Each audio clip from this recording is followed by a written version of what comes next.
Okay, I have done several runs here, just playing around with things, and I'll explain what I've done in this.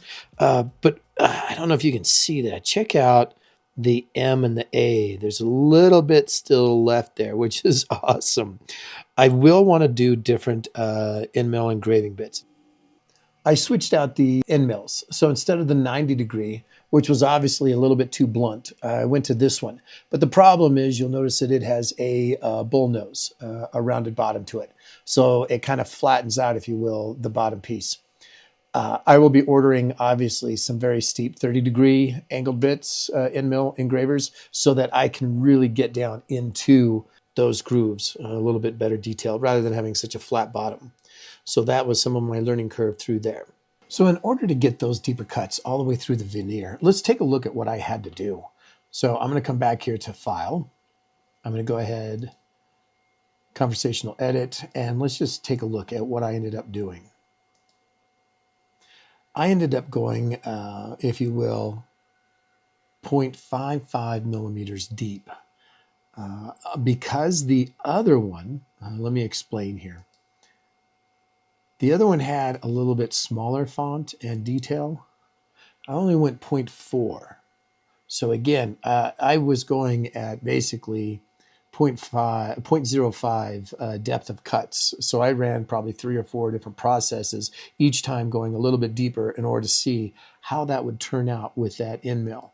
The fine point one that I had, I ended up running that twice. So that was actually 39,165. Otherwise, I call it end mill number 5. I just take the last digit of the 5-digit number, and that's how I reference my end mills.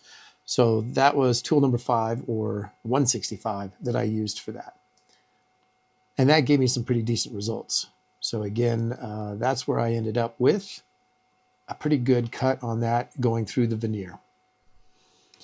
All right, so now that I have this dialed in, I'm going to go ahead and use my really good one, and we're just going to go ahead and make that name tag. I am going to shift it over just a little bit because these should both be the exact same cut length. They're just a little bit different. Maybe I won't have to. I think I'm pretty good. I'm just going to go ahead and take this. This was my practice. I'm going to go ahead and run it now. Now let me show you a trick here. In Fusion 360, a lot of times we can do a depth of cut, and we can have that set up so that we're not splintering potentially. I'm going to do the same thing here. I'm just going to do it a little bit more manual. So I'm going to go ahead and highlight this. I'm going to click on Duplicate, and I'm going to go in and I can change these in terms of depth of cut. So I'm going to cut everything in half.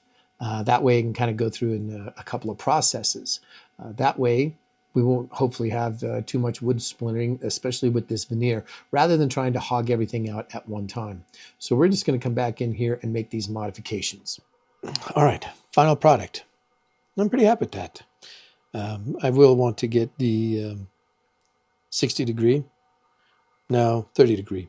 I want that 30 degree engraving bit because I think that'll do a really nice job. But let's go ahead and finish that up. We'll sand it, and then we'll put our magnetic mount on it. And that will be our name tag. All right, let's take a look at the evolution of what we've done. When I was in San Antonio for the ACTE conference, I quickly just in PathPilot created this at the show. This was just an alcohol stain that I picked up from the store. Any hobby store will do that.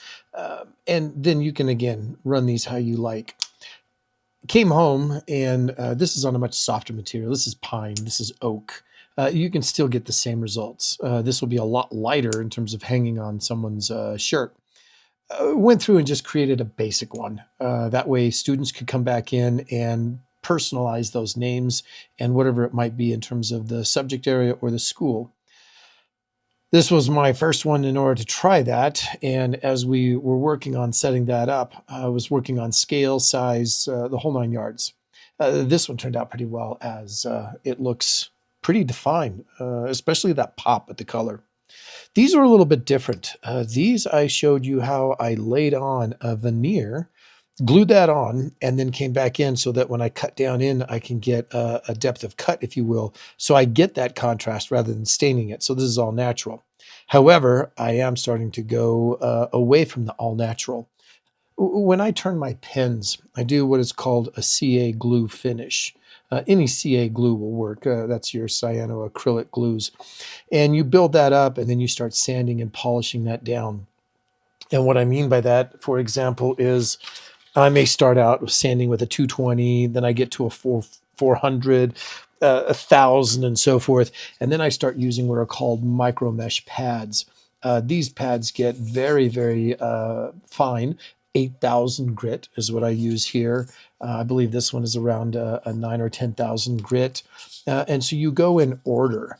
And with that, you get these glass smooth finishes. So that's the last thing I need to do.